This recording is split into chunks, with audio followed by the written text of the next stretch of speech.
Sorry, I'm not aware of any urgent business. Oh God, I'm not aware of any urgent business. I've got an echo. Just slightly behind mine when I'm saying it's quite up-footed. No, all right. I'm not aware of any urgent business. I'm not. We have some confidential appendices to these items. It may be necessary at the appropriate point to ask the press and public to leave if we need to consider those, but you may not.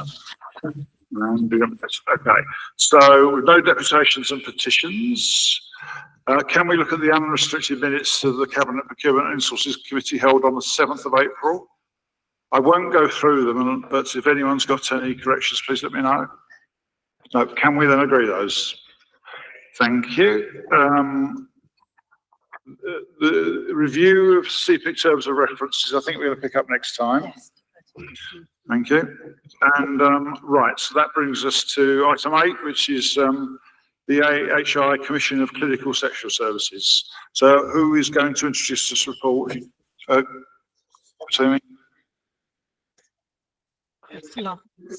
Chris Lovett. Chris Lovett is online, yeah? Thank you, Chair. I won't be able to hear or see him, but if Chris wants to introduce the report, that's very helpful. Thank you, Chair. Can people hear me okay online? Yes, okay. Firstly, just a quick correction of the papers and an apology.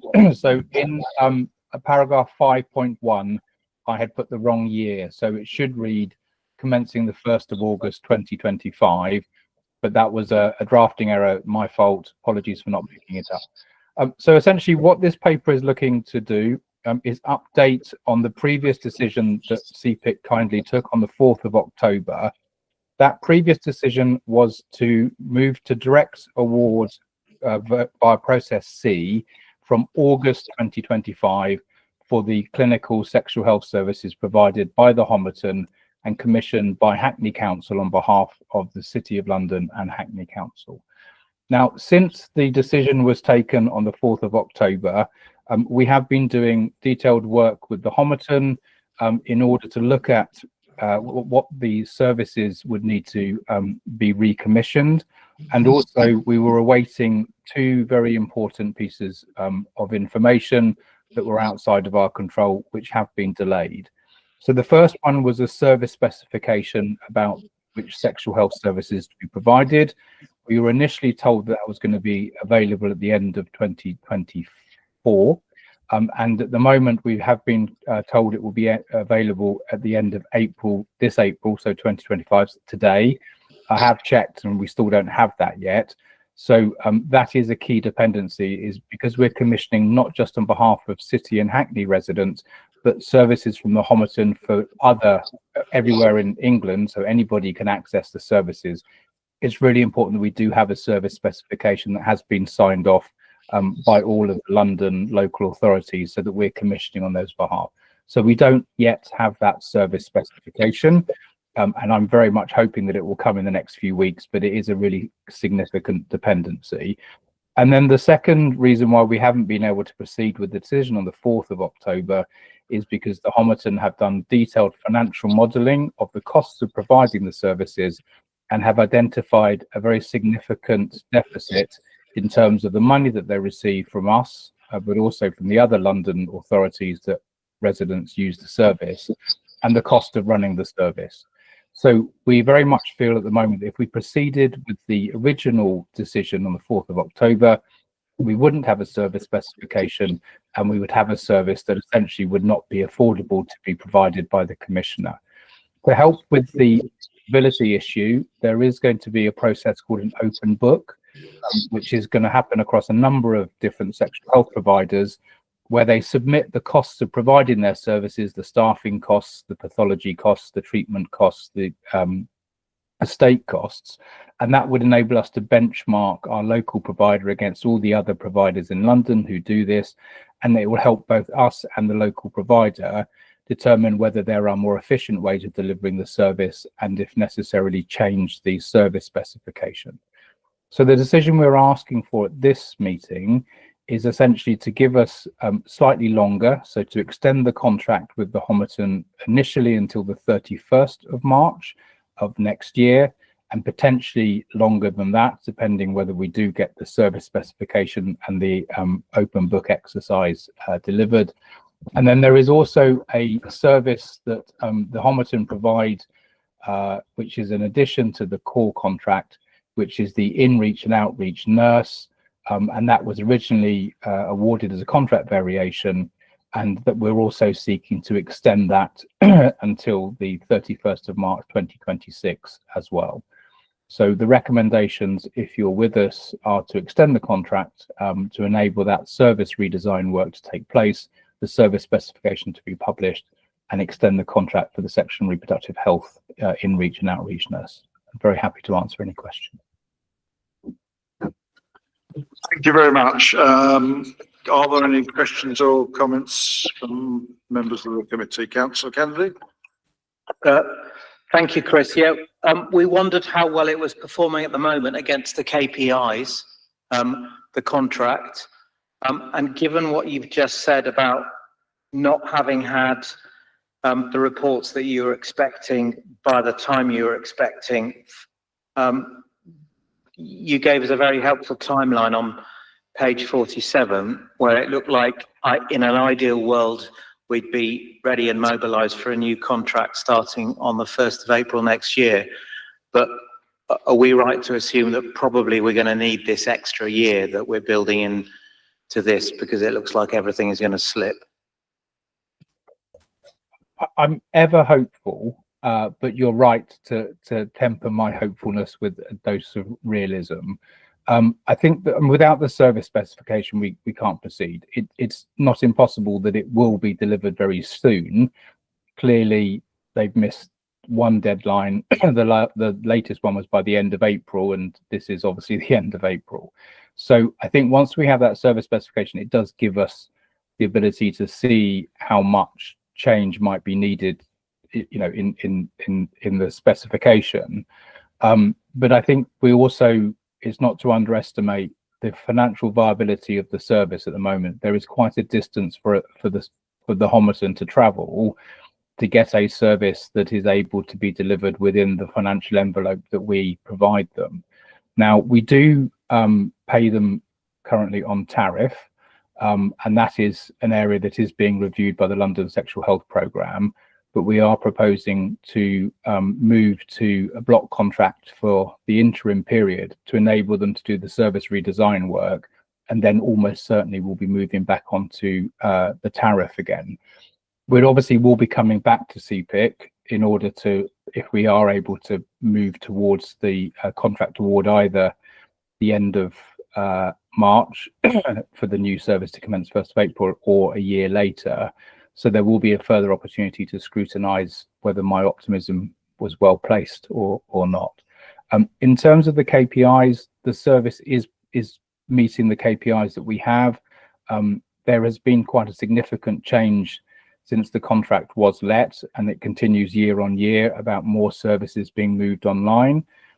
As an example that I think, Councillor Kennedy, you're aware of, but members may not be, is that we have just commissioned an interim online PrEP, so the HIV prevention medication, and this again potentially takes activity out of the clinic and puts it online because it can be more efficient, it can be what people are actually looking for, but what it then does is obviously reduce the income stream of the provider. So KPIs, yes, the provider is meeting those, and in terms of the young people service, that's why we're very keen for that additional in-reach outreach nurse to be extended as well, because that was one of the areas that we did put in place when we closed the young people's service element. But the service does continue to meet the young people's needs, and we do have Spotlight, the youth service provision that's provided by the Homerton as well.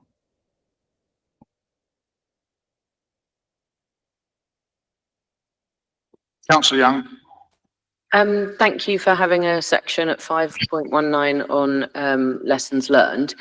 It would be great to have, when this does come back, a bit more on lessons learned really from this process. And I mean, obviously you have set out some of why the service is costing more than had been anticipated, but it would just be good to have a little bit more on that for future. Thank you.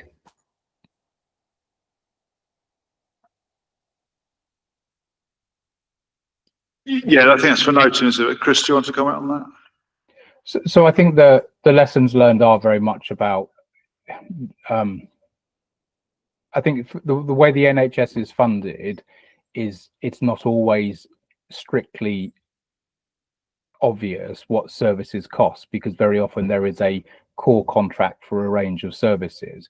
Because we commission some very specific services, it does mean that actually accounting for the costs of the services, and then also where there are going to be welcome but significantly impactful decisions like meeting the NHS pay award in full last year, and obviously we don't know what the pay award decision will be nationally, but these, if they're not reflected in terms of increases in public health grants, then the public health grant has been reduced in terms of its, you know, its buying power year on year. So although increased again welcome this financial year, those are the kind of issues that do mean that a service such as the Homerton Sexual Health Service, you know, it may come as an unwelcome surprise that it was operating at a deficit, but very often there isn't that very detailed accounting of a service by service on NHS contracts. So I think that's definitely one of the key lessons learned. The open book exercise that's going to be happening across London does also allow us to compare our provider to check there aren't even more efficient ways of delivering the services, and obviously making sure that we've got those lessons learned are built into how the service is configured and commissioned by us and delivered by the Homerton. Okay, thank you. Are there any other questions or comments from members? Okay, can we then thank you? Can we thank the officers and move to the recommendations in section 3 to agree to extend the current contracts to recommendations? Be happy to agree those? Great. So thank you very much indeed. Thank you. So we now move then to item 9. Family time. This is the provision of family time services for looked after children. And who's going to introduce this? Hello, if you could just introduce yourself. Thank you. Welcome to the committee.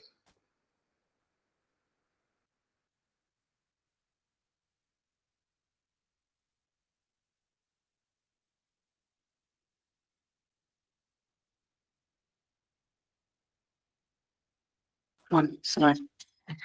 Claudia Hilaire, Service Manager for Children Looked After. Okay. So let's go straight into the report, yeah? Okay, yeah, so we're here to seek agreement to, having retendered the service, to award the family time contact service contract to a new provider. The current existing provider has been up and running since October 2020 for 3+2 years. That expires on the 31st of August of this year.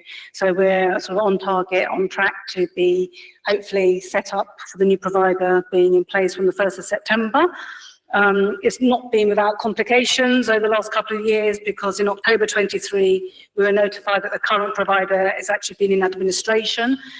So straight away, really, we planned to go out to retender, and we've been kind of planning for that all this over the last year and a half, in effect. Yeah, so obviously the majority of the staff who are currently the current provider will be two-paid over, hopefully.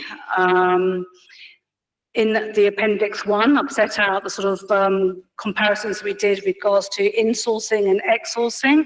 So I don't know if there's going to be further questions about that, but we did kind of, scrutinise the costings for that. We kind of revised the figures that we originally set out in 2012, so they kind of reflect today's kind of costings as well.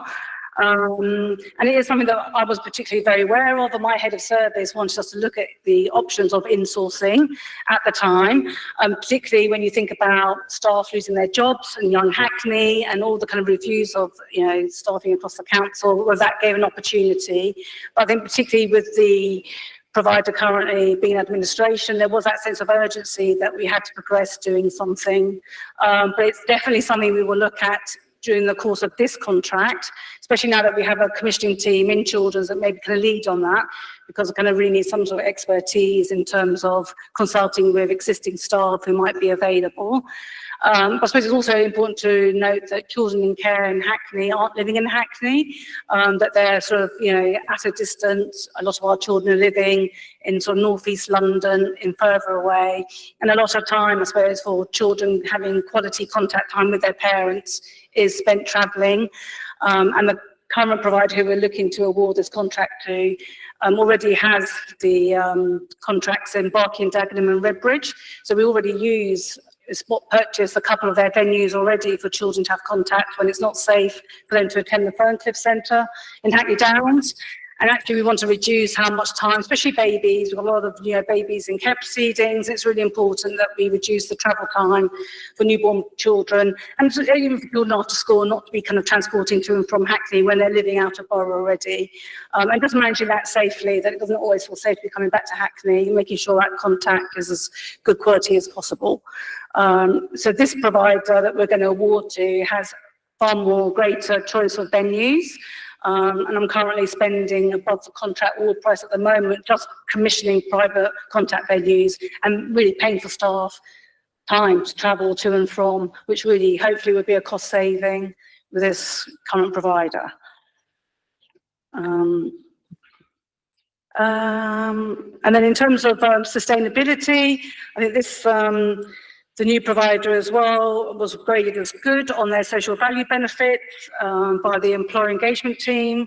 They were considered to be very kind of thoughtful and inclusive, especially when we're thinking about vulnerable groups, community involvement and environmental sustainability.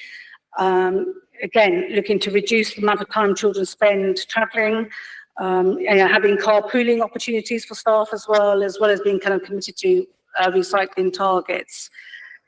When we went out for tender, initially we had interest from 43 providers, 9 submitted potential bids back in November of last year, 6 of those were selected, and then 3 actually didn't meet the minimum requirements. But we actually, out of that 9, we shortlisted the 5 highest scorers. 1 then dropped out after viewing the venue, and another provider was exempted because their costs were just way above the value of the contract. So 3 came in January and presented their bids, the current provider being one of those. But it was provider C that kind of scored the highest overall out of the 3 providers, gave a very kind of strong presentation. Yeah, so at that point now, we're hoping that it get agreed today and we can let all the providers know the outcome of today's meeting, because they've been waiting since January. And then so I can hopefully then manage the disappointment of the current provider as well as supporting any new provider in terms of being ready for the 1st of September, which is going to be critical. Thank you very much. Any questions or comments from members of the committee? Councillor Kennedy. Thank you. I think I'm right in taking comfort from the fact that you got 3 bidders right through to the final stage. Yeah. But obviously the fact that a previous provider has gone into administration, can you say a little bit more about that and how we think that might have happened, to give us some reassurance that you haven't got a bidder here who's effectively been so desperate to get the contract that they're not opening themselves up to the same risk? Yeah, and I'm pretty sure that when finance review company values or whatever in terms of their assets, that was looked at as part of this process. Definitely, because I know one provider was excluded on that because it didn't have enough kind of reserves, so to speak. I'm using the right terminology. So what's the first part of your question? Yeah. How? Oh yeah. So when know what led to the administration of the first provider? Yeah. So when they first told us, they didn't say we're in administration. They said we're changing our name. Our company name is changing. So it really took a while to unpick what they meant by that. Gemma Wetton, who's on screen, has been really helpful, supporting me through this process from procurement. And then obviously then we've, it became problematic legally because then we've had to maybe draw up new leases. But a change of name actually in itself causes complications because it's not who we've awarded the contract or the lease to. So that's been a kind of a learning curve for me, and it's just, they kind of maybe misled us initially by saying we've changed our company's name. So they were saying that, they were saying was dealing with staffing. So they made out that they'd sort of separated off and they were two separate entities. But read into that what you want, it's difficult to know. Yeah.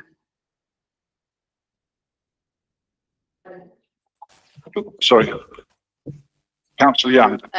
This is sort of really a follow-up on that. I always worry when you have one bidder whose cost is way above the others, and my worry is always maybe they're the one actually costing this at the real price, and everybody else is just trying to stay within the value of the contract.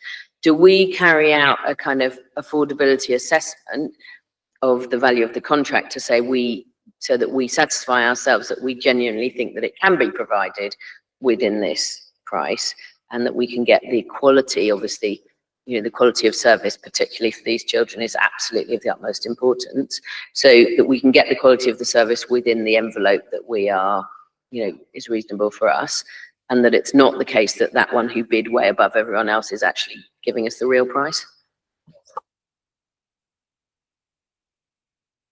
So that provider, You don't need to tell me who they are or anything. that provider, I think I was a bit sceptical from the outset that they actually had no experience of delivering a contact service, a family time service, that they sort of specialised in transporting, doing send transport. So they might have had experience of dropping children off at contact centres, but they actually weren't at all experienced, and they had more of a background in residential care homes. So it was quite clear really that, they had no experience in being able to deliver this.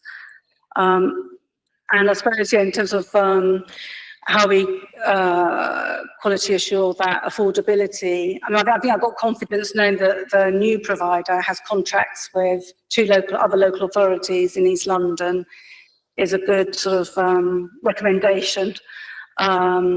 And that we use their venues. My staff already experience of, what the contact rooms are like and quality of reports and,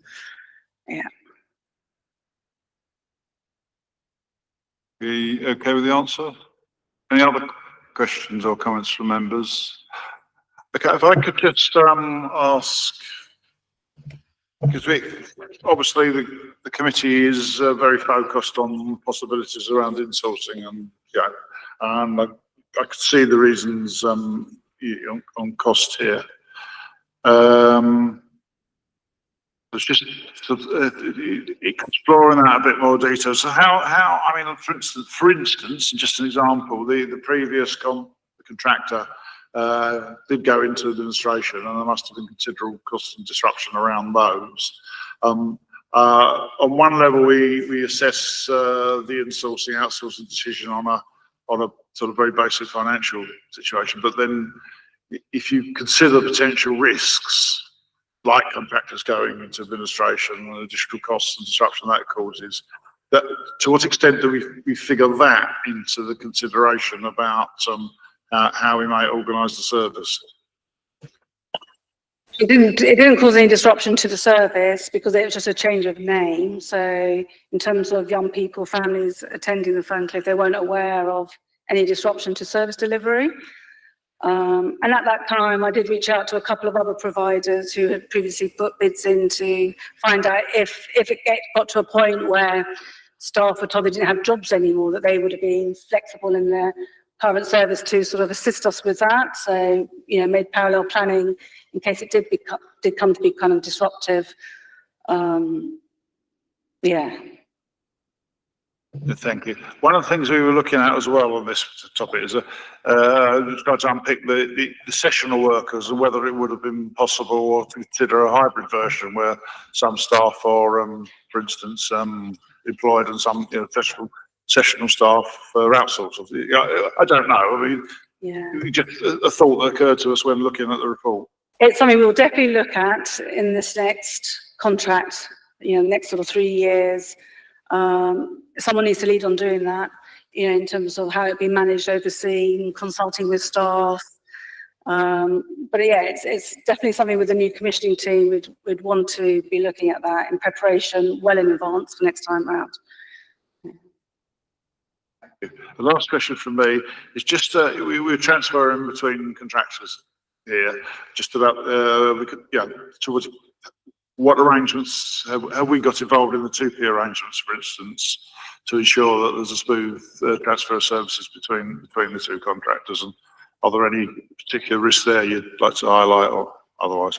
No, I mean, the current providers indicated that all their staff would be subject to 2P, so it's just about establishing who wants to be part of that process and who doesn't. And the new provider obviously has sufficient staffing to bring in from their other centres. Also rely on sessional staff too, so it's going to be manageable. I don't worry about that. Okay. Oh, sorry, Councillor Young. Sorry, this comes what you said earlier, actually. I was really interested to hear that you, as part of the sort of consideration of possibly insourcing, that you were also thinking about the Young Hackney service. And I was wondering, when you do look at insourcing or partial insourcing in future, it would be great to understand whether there are options to have members of staff whose roles actually might work across those services. You know, if the need is that we can keep a bit of a job in here, but actually they can also provide this service, actually that might be an answer. Yeah. Do you want to respond to that? Or was just a comment? It was comments, but, yeah, we are definitely committed to looking at it, and yeah, it's unfortunate that the timing didn't kind of coincide well. Okay, thank you very much. Is there any further questions or comments from members? I am assuming that we will not be required to look at the confidential item, so if we could then move then to the recommendation section 3 to approve the award of contract set out. We happy to do that? Agreed. And again, just thank all the officers for all the hard work on, you know, that they've done in setting up this important service. Thank you. Right, so we move on now to item 10, security service contract, lot A, Hackney Corporate Site Security Contract. I know about this. Is a partner? Are you going to introduce this? Yes. Just say who you are for them. I will do. Thank you so much. Good afternoon. I'm Obama Khan, Assistant Director for ICT and Workplace. I'm joined today by Tracy Spallin and Andrew Parsons. We'll be telling you a little bit of detail around the security contract. We are here today to present the paper to request approvals for two recommendations, and we are bringing an additional item for members to note. Our first recommendation is around the extension of the current securities contract. The provider is an organisation called CIS. They have been providing security services across the Hackney estate for several years. We are asking for the approval to extend the contract for a period of 1 year, commencing from the 3rd of August 2025. The extension will provide the council sufficient time to complete the procurement of all 3 lots within the contract, to enable the council to engage with leaseholders in a compliant manner as part of the Lot C resident concierge, and also to onboard the new service provider. The second recommendation we are bringing to the committee for approval is to progress re-procurement to retain an outsourced security provision for Lot A. And this is the concierge service within our corporate offices. We have fully considered insourcing and outsourcing options, and the recommendation to remain outsourced follows the significant financial pressures that are being experienced by the council at the moment. Insourcing would introduce additional costs, risks, as well as complications for actual service delivery, in addition to providing additional pressure and cost to existing Hackney Council services. So by retaining an outsourced security service, we hope to bring resilience to the council through trained specialist workforce. As you will have seen through the years, there's 120 day-to-day staff within CIS, but through the numerous events incidents that occur, we can draw on extra resource from a company like CIS. So really having that resilience and that trained specialist provision is really, really important. So this is why we are recommending that we remain outsourced. That is the second recommendation we are bringing to the committee members.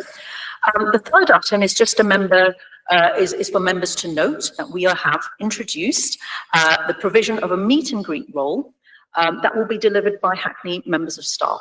This will be delivered in collaboration through the facilities management team as well as our customer services team. These members of staff will provide a number of duties, including ceremonial events and committee meetings and council meetings such as this, as well as the meet and greet at various council offices, including the town hall. I will hand over to Tracy to tell you a little bit more about the meet and greet. Good night, Beth. You may have noticed over the last couple of weeks that we've got an additional member of staff on the front desk. As Palmer said, we're training a vast number of staff from the customer services division to do the meet and greet role at the town hall. So you'll see somebody there every day, Monday to Friday, 9 to 5. We'll still be retaining security here because they deal with various escorting and weddings and ceremonies, events, all sorts of things. And then we're on the 14th of May when we've got the AGM, the customer services officers will be overseeing the mace bearing role. We're not going to let them do that one because we want to train them. We want them to just oversee it and know that they can manage that. And then after that, they'll take that role over. So we've got that officer there, and it's a really good interaction between security and customer services because they work together in the HSC and now in the town hall. So it's really good, and they're learning each other's roles, and it's proving to be a really good asset to be doing. This is, apologies. This is the second week that we're running, and it's really good. All the staff are enjoying it, and it's a lot to learn in the town hall. Various functions going on, but they're all taking to it really well and really enjoying it, finding out a lot, and it's working well. Thank you, Tracy. And I would like to pass over to Andrew to tell members a little bit about the social value elements that we hope to introduce through the proposed re-procurement. So as Palmer's explained, we know that we are limited with our ability to insource. So we've really focused on the social value. We've very much actively engaged with CIS and ESG colleagues so far. And we've actually been recording what's actually been happening for the last 4 years. And actually they were very pleasantly surprised because the records weren't quite up to date on both sides. So that's now all been done. We've got a very clear plan through to the 2nd of August this year. So we know what we're doing. So for example, CIS changed their fleet of vehicles last month. We are now a pure EV fleet that we have for the response officers. So you'll see them, they're the white vehicles with green logos. So we've done that. And very much what we're also trying to do is absolutely meet and exceed what has been asked for in terms of the mandatory commitments. So obviously there's 15% weighting. You can see in the addendum, we have got 50% for quality, of which 15% is for social value. So there's a very clear steer there for the bidders. Now we have to be slightly careful. In terms of the environmental, we can do limited things. We are mostly talking about 120 staff. We have to make sure they're equipped with PPE, be that stab vests or gloves, etc., for the duties they do. So we can recycle, we can reuse, but that's kind of the limit on that. We've gone EV vehicles, as we're saying. The big thing we're looking at is really, can we help with more job creation? So at the moment, we have roughly 21% of the workforce is a Hackney resident. So that is a member of staff that lives very local. One of them lives less than 200 meters from the office, actually, because they literally live just behind.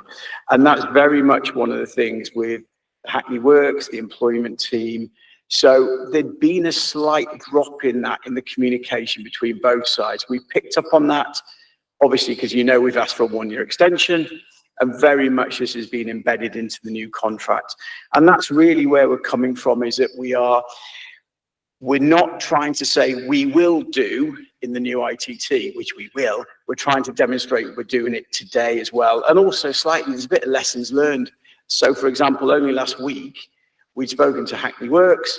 They were a bit slow in sending some responses back. The person missed the job date and somebody else got the role. So we've been trying to do that, but that's what we're really focusing on to make sure goes into the ITT, and that we try our best to make sure the opportunities are there. And the other thing, and it's not so much listed there, but we're teasing it out. Security is an interesting role. You can have some very quirky staff that have got their own unique properties that are just amazing with the public, because they can communicate in a way at times that's wonderful. So that's the other thing we pick up on. And CIS today, and also is in the contract, we will be focusing on helping those groups that might not naturally do so well in an interview situation to get that stepping stone, to get a role, to then develop their skills. Thank you, Andrew. Councillor Chapman, back to you for any questions. And members, any questions? Thank you. Thank you very much. Any questions or comments from members? Councillor Williams. Comment from me rather than a question. It was good to go through the report and to read through paragraph 20, that section on social value, and see all of the specific detail in there. And I don't think I'd be going too far if I said that this is the best example that I've seen since I've been on CPIC. And I do wonder how we can share some of that learning with other services as they are re-procuring contracts as well. And I think there's a way that we can and should be doing so. I was going to say, we've got procurements in, and I can tell you, Layla, who I work with, and Brian, it's very clearly given to us. So Ratimni's obviously here, who's the head of service, but I can reassure you, your procurement colleagues are making sure people like me and our peers here. I know we talk about this each meeting, and I think that some of the comments and feedback has been taken on board with this specific contract, but I think that other services can learn from what you have understood, how you've worked with the procurement team. It's not just about the procurement team. We've got to get out there and talk to other services. So I think there's something that we can do out there. Thanks. Just jump in really quickly, say thank you so much for that feedback. So again, to reiterate what Andrew said, yeah, we've been working very closely with procurement colleagues, and especially appreciated the additional guidance we've had around the new procurement laws that have come in. So we are working with a whole new set of templates, a whole new set of guidance, a whole new way of working. And we've tried really hard to do that engagement with the market to really understand what is best in class and make sure that that gets fed into our ITT to make sure it's as future-proofed as possible. So thank you. Can I just say, I hope the team doesn't think that that's a criticism. It wasn't at all. It is supposed to be a huge thank you from me as lead member for employment and skills. I hope it wasn't taken like that. I think probably, anyway, yeah. Councillor Young. Okay, you might have been about to ask this question yourself. I really would love to see security insourced. I think we all would, as with many contracts. It would be good to understand how, I understand your rationale for today, it'd be good to understand how in the future you could look to move towards a position where we could insource. This feels like exactly the kind of service that could and should be insourced, and that ultimately, looking at the wider costs of having an outsourced service, it may actually be cheaper. Comment on that? Yes, of course. So we're more than happy to share some of the, obviously for the committee, we've tried to give you a much more succinct paper, but we do have significant workings that we've done to really unpick what a business case would look like to set up an insourced service from the team structure itself, to working hours, to training, to development, to that surge. So in a way, if we had insourced, we would still need to recruit a service to be on hand for emergencies and additional incidents that might happen. So you would never really truly be fully insourced. And then in addition, there was a lot of time that we spent talking to legal colleagues around TUPE arrangements, the terms and conditions that would transfer from a commercial third-party company to council working arrangements, terms and conditions. They're very different. So when you replicate that similar service with the number of hours and provision, it actually equates to a much bigger number of baseline staff that you need. Currently, CIS, as I said, 120 people. If we translated that to council staff, it would be a much bigger number. Was it 160? 160. So that's just for starters. And then you've got all of the training, the provision, the specialist. So it does add up to quite a lot more. The numbers are quite scary. We're more than happy to share all of our workings with you. We will, of course, keep our eye on the ball. The different lots have different challenges.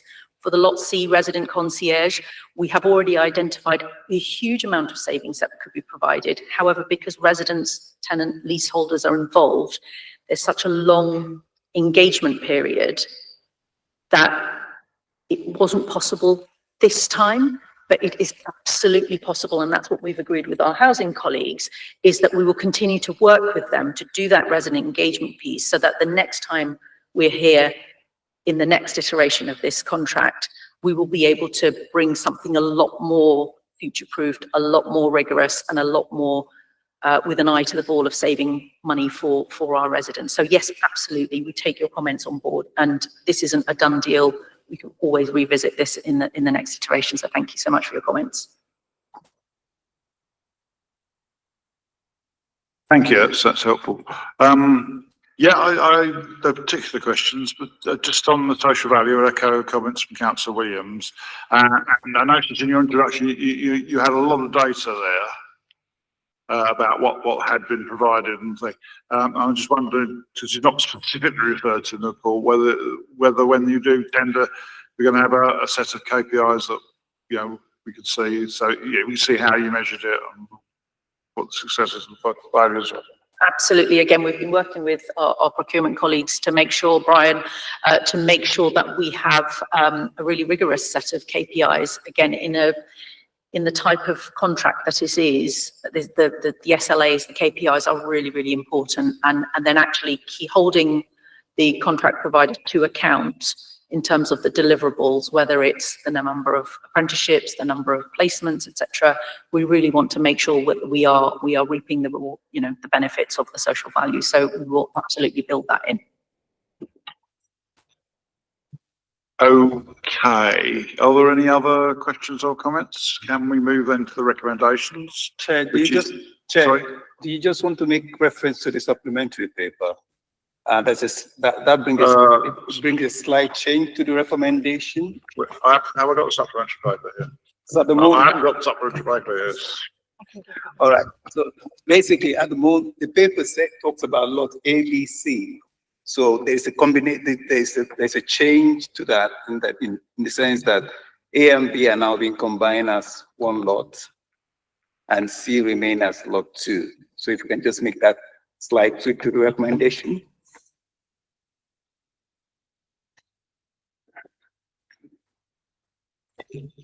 I was going to say, just to explain for members' benefits, what it is at the moment, lot A. Oh, this looks like an omission from the original cost.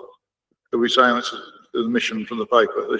So what does this replace, or where does it go into the? Andrew, do you want to talk a bit about that in terms of that work? Yeah, I was just going to explain. Sorry, if we ask the officer just to explain the additional information and why we should take, how we should take it into account, that might be a helpful way of doing it.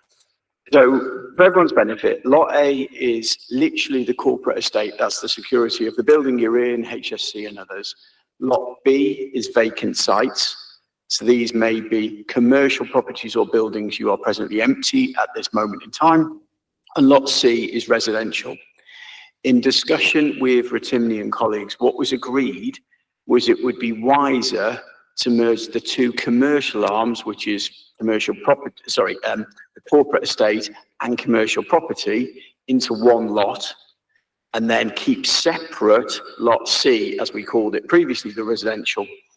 And what this means is we can run one ITT, but it means we can award potentially to one supplier if they won both lots 1 and 2, and or that company A could win lot 1 and company B could win lot C. The reason this matters so much, and Ratimni and I have worked on this, is that for lot C specifically, although we are doing 50-50 weight in quality and price, we have to go through a lot of additional hurdles if it is not the lowest price bidder that wins.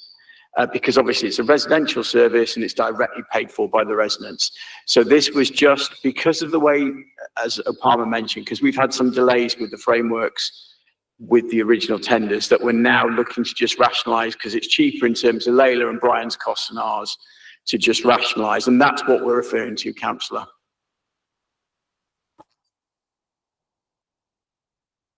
I think I've got it. Any questions or comments on? And it does sound, you know, intuitively better to have 2 contracts than 3. I'm interested in the quality of the thing, because that, I mean, when we look at insourcing again in the future, it might, you know, with doing the assessment of that, it might be helpful to consider the quality issues as, yeah, and assessments as include, yeah, as well as the price. But okay, okay. So can we move to recommendations, which is to approve the extension of the contract for a year, and agree the procurement strategies as set out and in the addendum for both lots. And noting the comments from Assistant Director that about this continuing ambition to look at insourcing in the very long term, in the longer term. We can do that as well, Rabia. Okay. Okay, agreed? Thank you very much.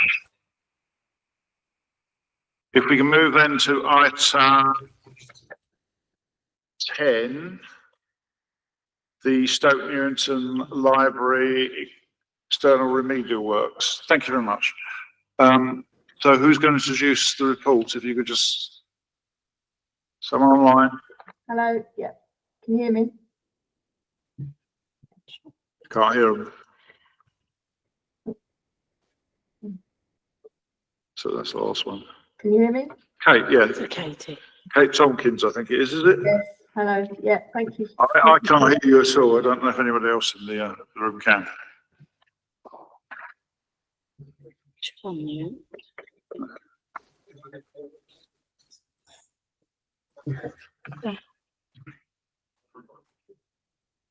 Yeah, do you want to say something, Kate, so see if we hear you or not? Yeah, hello, Katie Tompkins, Libraries Project Manager. It's too quiet, isn't it? Can we turn the speakers up here or what? It is up. Try again. Hello, I'm Katie Tompkins, Libraries Project Manager. Apologise. We had to change room at short notice, and we've been playing with the IT ever since. So welcome. If you'd like to introduce the report. Yeah, thank you, Chair. This report seeks approval to award the Stoke Newington Library external remedial works contract to supplier A. We invited 6 bidders shortlisted from Construction Line. However, 4 bidders declined to bid for various reasons. So we invited another supplier to bid to ensure we had 3 bidders to achieve value for money. The final 3 bids were very good quality, and the evaluation of the bids was very thorough, including financial checks to ensure the supplier's financial stability. Supplier A is recommended because they submitted the lowest price and have the relevant experience and knowledge of roof projects and of working on libraries and listed buildings. They've also previously delivered a successful library restoration contract for the council. The project team is confident that they can deliver the project to the required quality standard and timescales. Although supplier A was awarded the lowest quality score, they did achieve scores of 3 and above for all of the evaluation criteria, which demonstrates what a high quality bid they submitted. Supplier A achieved lower scores than the other two bidders because the evaluation panel had initial concerns regarding their proposed methodology for the temporary route. However, through numerous clarifications, the supplier's detailed responses assured the project team that their proposals were satisfactory.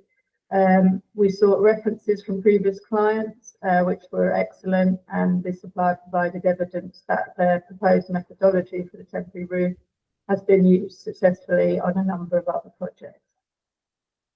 The contract will deliver the following: resurfacing of flat roofs, installation of roof insulation, improvement of rainwater goods, replacement of roof lights, repair and replacement of sash windows, installation of secondary glazing, and repairs and restoration of the decorative masonry and brickwork of the library.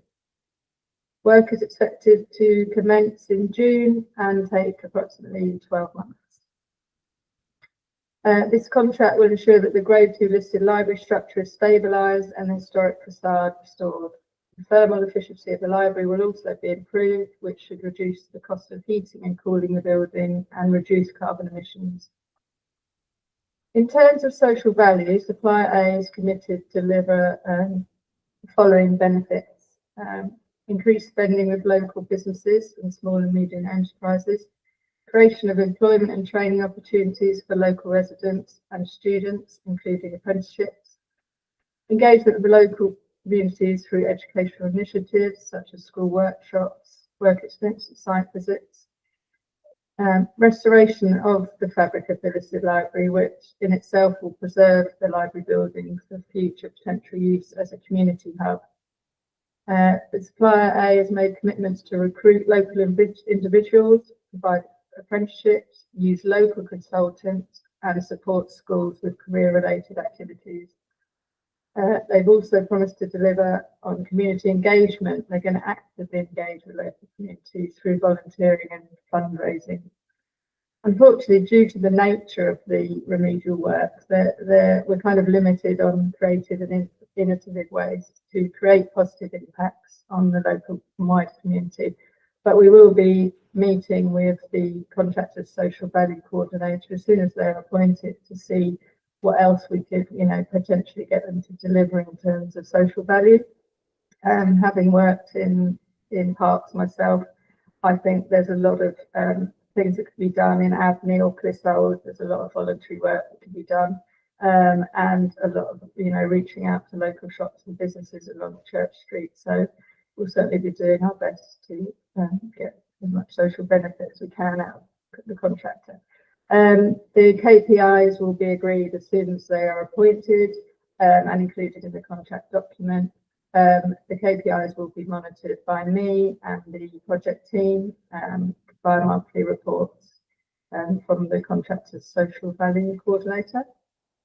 In terms of procuring green, the remedial project is going to improve the sustainability of the library by reducing energy use. The new roof coverings, roof lights, insulation and window repairs will improve the efficiency by reducing heat loss and gain. The preferred contractor has committed to deliver a number of actions to ensure that the contract is environmentally sustainable, including using recycled and renewable materials, using energy efficient equipment to reduce energy consumption, and promoting sustainable transport for their workforce to reduce carbon emissions through a fleet of electric and hybrid vehicles, carefully planned logistics, carpooling, and by using local suppliers where possible, and implementing a site waste management plan to reduce, reuse and recycle materials to minimise waste. As with the social value of benefits, the KPIs will be agreed and included in the contract document and monitored by myself and the project team.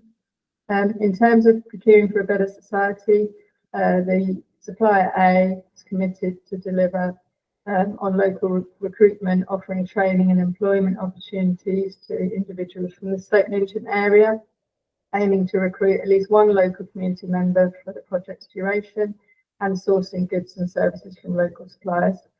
They've also committed to providing sponsorship and apprenticeships, sourcing local expertise from consultants and tradespeople, supporting schools and employment initiatives, and working with council teams such as the Hackney Employment Service team and Hackney Youth Services. Again, these KPIs will be included in the contract document and monitored throughout the contract.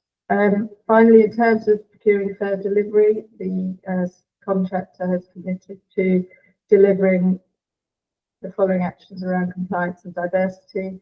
Their contractors and suppliers must comply with the Modern Slavery Act, the Qualities Act, and have current equality and diversity and whistleblowing policies. They encourage diversity in their workforce and supply chain through diversity training and the analysis of reviews and reports on diversity metrics to identify areas where they can improve. So again, we will be meeting to discuss with the social value coordinator and the contractor to agree on the KPIs, which will be included in the contract document. And all of these will be monitored and reported on. That's it from me. Thank you. Thank you. It's very helpful, and I thought this was a very comprehensive report, actually. So thank you. Any comments or questions from members? Councillor Kennedy? Katie, sorry, it would be remiss of us, given that this is a public meeting and it's talking about Stoke Newington Library, not to ask if the recent collapse of the scaffolding for the asbestos removal company is going to affect the timelines of this report, given that I'm fairly sure this was written before that incident happened.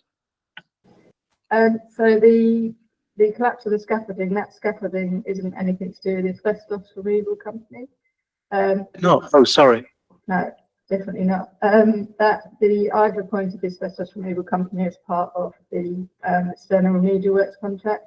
So the scaffolding that collapsed was actually up to kind of catch falling masonry to protect pedestrians and vehicles from falling masonry. So that scaffold was put up quite a while ago. But yeah, certainly in terms of the scaffolding, you know, we've been advised not to speculate about the case because the HSC are investigating, but all I can say is that my team for the external remedial works have been briefed. We've discussed various fixing options for discussion with the council's conservation officer. You know, there's various different fixing options, fixing ties into mortar joints, compression ties in window jambs, taking the scaffolding through the sash windows. So we've already started discussing how we're going to secure our scaffolding for the external remedial works contract. And our scaffolding design will be checked and reviewed by the project structural engineer, the architects, the technical project manager, and the clerk of works, and also a building control surveyor, which has been allocated to the project. So we will ensure that there's absolutely no risk of our scaffold collapsing. Thank you. Thank you. Councillor Williams? Echo the comments that I made in the previous report about social value as well. Clearly, there's a huge amount of work that's taking place. But again, yeah, I think that it's a massive progress. Thank you.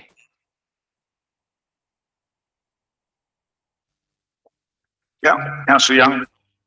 So similar points really on the sustainability element of this. So procuring green, this is much more what I'd expect to see in the procurement of well, particularly a building contract. So it's great to see. It would be good to understand how we will report back, how we'll manage the delivery of these excellent promises made.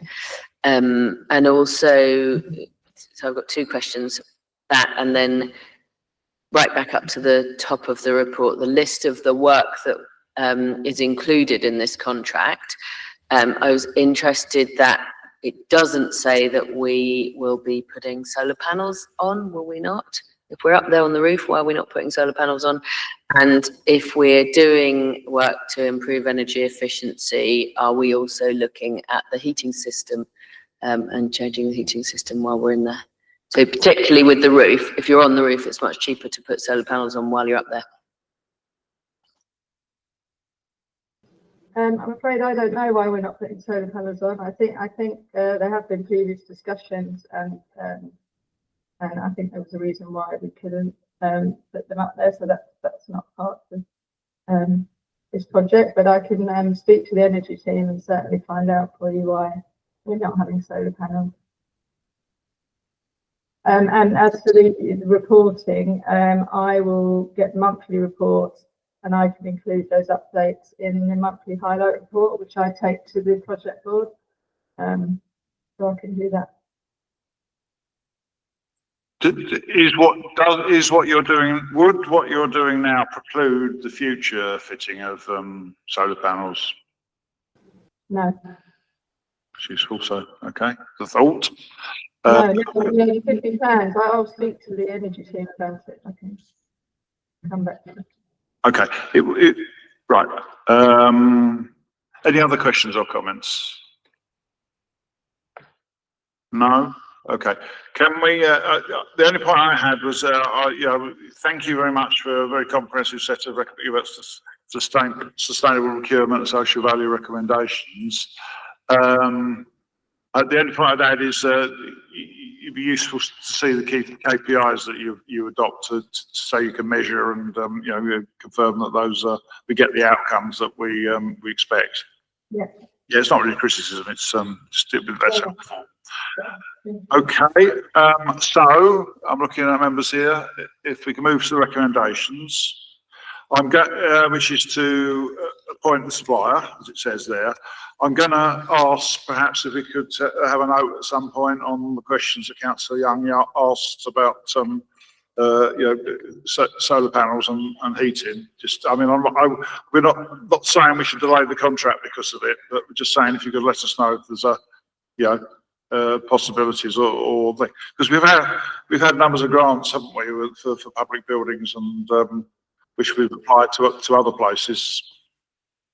So just to know back to it doesn't need to be a report, but to members of the committee to just update us on that when you got information. And Karen West Clark, I think, wants to come in. Yeah, just for now, an air source heat pump is being installed. Oh, right, great. In the town hall, and that will also cover the library. Interesting.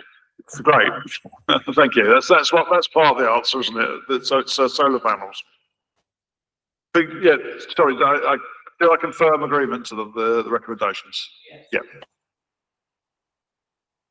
Move to item. Thank you very much. Yeah, really important work. Thank you. And if we can move to item 12, the asset management delivery framework for construction contractors. So who's going to deal with this? Yes, hi Chair, it's Paul Jarvis here. I'm the Corporate Maintenance and Compliance Manager with my colleague, obviously Karen West Clark, Deputy Director for the Asset Management Delivery.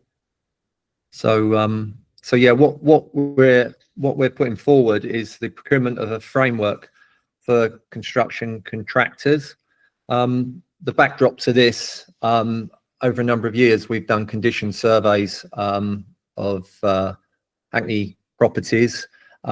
We've got some £50 million worth of backlog capital maintenance to achieve, and in the past we've relied somewhat on our FM maintenance contractor, and we've also, obviously, the last 2-3 years with that contractor, it hasn't been particularly that great.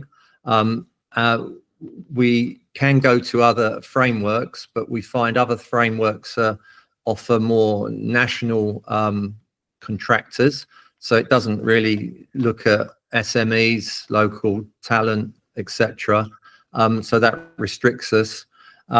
So what we've decided to do is have our own framework of contractors, and what that's going to look like is to have 3 lots covering electrical, mechanical and fabric, And within each of those 3 lots, we anticipate having 4 contractors to cover those disciplines. What that does, it gives us a speedier access to the market. Obviously, we've done a lot of the work in the background for this tendering exercise, but we still would have a mini competition once we've identified the works. Obviously, our team is of a size. We're not a huge team to be able to operate and manage all this project work at once. So having these lots, these contractors that we can rely upon accessing the market is something that we see would be of immense benefit to us on the council. So predominantly that's what we intend to do. I don't know, Karen, if you wanted to add anything to that. No, I think definitely it will be very useful to ensure that we have access to other contractors. It stops us from having reliance on one contractor. It also helps our insourced intelligent client function team to actually provide reactive works much quicker. That's part of the issue we have had in the past. When we get works that need to be completed quickly, for example, a boiler that has collapsed and we need it to be replaced in a couple of weeks' time, we've had to wait 5 or 6 weeks, put in heaters into buildings that cannot take the electrical load, which causes a number of issues.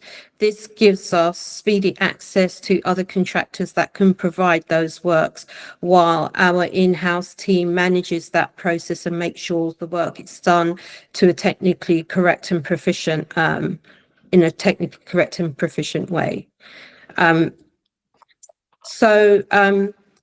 That's what the process is about for this actual recommendation, that we accept the contractors on the lots that we have put forward in the reports. Thank you very much. Are there questions or comments on this report, members?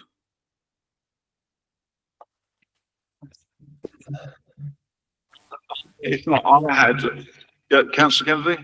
No, a couple of points I was going to raise. First was about social value and, well, they're both about social value and sustainable issues. Yeah, it would, I think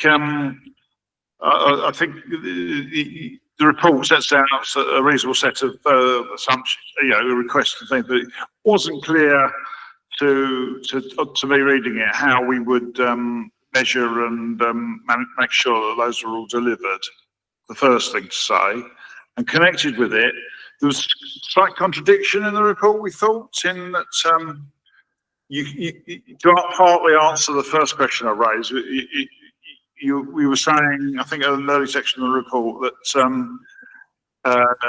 this will be done at the point you're actually calling off individual contracts or pieces of work off this arrangement. But I think at 9.3, you say that you're going to do this call-offs by 100% on price. And we weren't quite sure how those two things could be reconciled.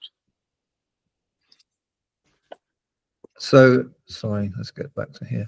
So what we've done in the tendering exercise is we've looked at the costs, we've looked at quality, which covers the tendering, and we can get it down to those 12 contractors. What we would do as like a second phase, once we've identified the work that we need to carry out, then we would do a mini tendering exercises amongst those contractors. If it was in lot 1, those 4 contractors, and it would be based heavily on price within the lot. So because we've already done the quality exercise before, we can rely heavily on the financials when it comes to the final pricing. I can't find the exact reference in the report, but the point I was getting at, you're saying you're going to, I think, you say you're going to, perhaps, Mr. Edgeler. Where we say we're going to do that at the called out of stage, yes? Yeah, I mean, Paul, what members are saying, or what the chair is saying is, in 9.3 of the report, it seems to be saying that the call of contract are going to be procured on 100% cost, as opposed to adding the quality to the mix, which will allow you to be able to ascertain the level of social value you're going to be delivering within the call of contracts. So I'm just going to the report here, 9.3.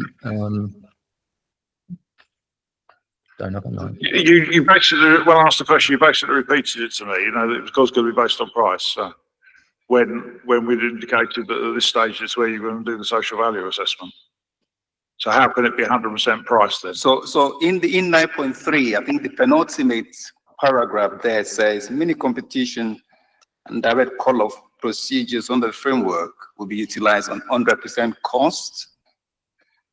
Obviously, you said with the option to add quality element as at the discretion of your department, but one will have thought that if you actually talking about delivering social value as part of the call of contract in general, that will be part of the evaluation at the call of stage. There are KPIs for the. Natalia has a hand up. I don't know if you want to. Natalia? Yes, I'm Natalia Franzuzova. I was procurement category manager for this tender. And firstly, about quality assessment for the suppliers at the call-off stage. During tendering process, we had quality assessment twice. During selection questionnaire stage, we had quality questions. And during ITT stage, we had quality questions. So in terms of quality of work of these suppliers that we selected, we are pretty sure that the quality of work is good. In terms of a social value and how we will manage to add it to 100% cost, the thing is, the call of contracts from this framework will be procured on different value. So asset management delivery team has a lot of contracts, small values that needs to be procured very quickly. And if it is contract for 12,000-15,000, we will do it on 100% price, because for such value, it will be difficult for contractor to add social value, and contract will be very short normally. But if it is bigger contract, we will add social value question, even if it would be just one question of quality questions to, for example, 20% of 100%. And we listed in contract award report the social value requirements that contractors can choose from when they answer to this question, and our environmental requirements as well. So I think we will be able to add social value to the contracts that can deliver social value because of the value of actual call of contract. I'm confused, but perhaps Councillor Young can either enlighten us or ask a question that will help to.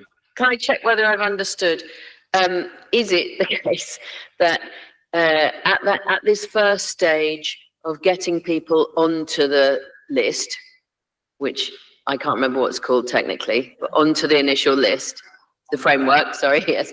So in order to get onto the framework, quality will be included in the assessment. Quality includes social value and environmental and other elements of quality. Once you are on the framework, if we are going to use you this week or next week or today immediately, we will go on price on that day for that. But we've already taken into account at that earlier stage to get you onto the framework, quality, including social value. Yes, and us going on 100% price will be depend on the value of contract, of call of contract, because if the value of call of contract is small and the timing of call of contract is short, there is no possibility for supplier to deliver substantial social values. So yes, but if we have a substantial contract with a long time, obviously social value will be added to assessment criteria, and it will be not only on 100% cost. Karen, you need to put your mic off on mute. Sorry, Karen. Thank you. So I suppose the main thing. Sorry, just I'm reading directly from 852, and it says the selected contractor will provide social value commitment during the call-off procurement stage. Yeah, that's what the report says, which is directly contradicted by what's the later part of the report, and I'm afraid not really clarified by what I've heard so far. So can I come in? It will be done at call-off stage, depending on the size of the contract. So that's where the clarification is needed. If the contract is the size of Katie's contract, then social value has to be tied down the way Katie has actually done. So if it's a larger capital project, that's how it will be done. If it's a smaller project, like we often have, which needs to be moved on quickly between 5,000, 10,000, 20,000, the social value has already been judged in the pre-tender stage. And then what we're doing is looking at all of those small contracts, if you've got a contractor that's winning 2, 3 or 4, on how they're going to present social value going forward. So I can see how it can be confusing because it spans from small to large contracts as well. So that's the clarification that will cover that. Is that any clearer, or do I need to explain a little further? We would perhaps, this is a £70 million contract is what I'm concerned about. You know, I think we really need to button it down much tighter than we have here. But Councillor Kennedy. Chair, I think I'm happy with what the officers are saying, because I think if I've understood it, to get on the framework, quite a lot of work has been done. If it's a big contract over a certain value, but over what value would be interesting to know, then we will go back and ask for our social value. But if the guttering after a storm is suddenly hanging off the town hall, I want the cheapest contractor to come out straight away and not mess about checking that one of the people who fixes it lives in Hackney. Do you know what I mean? Correct. Yeah, if it's a small job, you expect that. But I think we could do with a better definition, isn't it? It's the second paragraph of the penultimate paragraph of 9.3, isn't it?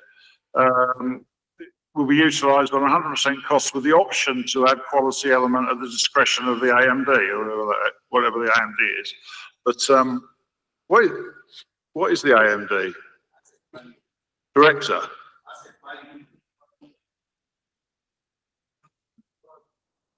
Is that correct, Karen? It's asset, sorry, I couldn't hear you, Rotimi. That's why I was going to come in. It's asset management delivery. It had been explained further up in the report.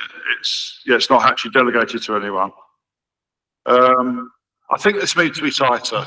Do you want us to have the discussion outside of this meeting with the service and probably bring something back? Sorry, yeah. I mean, yes, I think other people in the committee are nodding. Can we defer this, or is that going to cause the immense problem? Well, I was just saying that maybe if we have a discussion with the service area and then bring an update to this meeting, I don't think it should delay the award itself. Yeah, okay. I think what we're asked, what we need to clarify is how that discretion will be used, isn't it, and what the limits are. So we could probably, I'm suggesting we might be able to agree the report then, subject to, well, we better not say subject to that, whatever. With the noting that will be a separate discussion, clarifying how that discretion will be used, which we'll update the committee with. Does that make sense? Yeah. Right. So do the officers happy if we do that? That's fine. Yeah, okay then. So in that case, can we move to the recommendation, which is to let the contract? And I'll arrange a meeting with the appropriate staff and the director. Yeah, we move to recommendation 3.1 to approve the award of these contractors. Yeah. Okay, so we do that. That's approved. Thank you very much, and thanks to the office for all that work. We've just clarified that last remaining point to the future. Brilliant. I think that brings to the end of the meeting. So thank you. Sorry, Councillor Young. You know the list of actions that's published with our papers. Do we need to go through that? Good point. That was the referring to the action tracker, wasn't it, at the beginning of the meeting, which we the minutes. Yes, we know there's one action that's quite substantially outstarting. Item 10, wasn't it, that we noted on? Ravi, you've chased it. Could you just update on? Yeah. Could you just update us where we are on it? I've chased it and I'm waiting for a response from David. Okay. So yeah, can we escalate that and raise it with the group director and just say we've been waiting for a response for 6 months now, please, whatever. Yeah. Thank you very much. Copy me, and I'm happy to get involved in discussions. Okay, thank you very much for reminding me there. Okay. I think bring us to the end of the meeting, so just managed to thank everyone for attendance and participation. And I think the next week is 2nd, is it, or 3rd? 2nd of June. So look forward to seeing you all then. Thank you all very much.